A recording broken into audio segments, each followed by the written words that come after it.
అమ్మా మీ అందరినీ చూడకుండా ఉండలేకపోయానే వచ్చేసాను మళ్ళీ. నువ్వు ఇంకా బతికే ఉన్నావా? ఏంటి సార్ రావడం నా మీద పడ్డావు? అలా కాదవ్వా, నువ్వు పోతే నీ కమ్మలు ఎత్తుకోమని చెప్పావు కదా, అందుకే ఎప్పుడు పోతావని అడిగానులే. అమ్మా మీ అల్లుడు నన్ను రోజు కొడుతున్నాడే.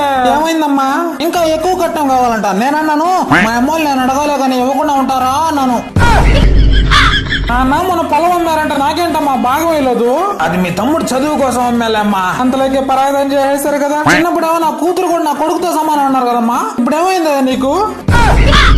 అమ్మా నా కూతురు కొడుకు ఎప్పుడు అమ్మమ్మ తాతయ్య అని డైలీ కలవరిస్తుంటారమ్మా. అవునా?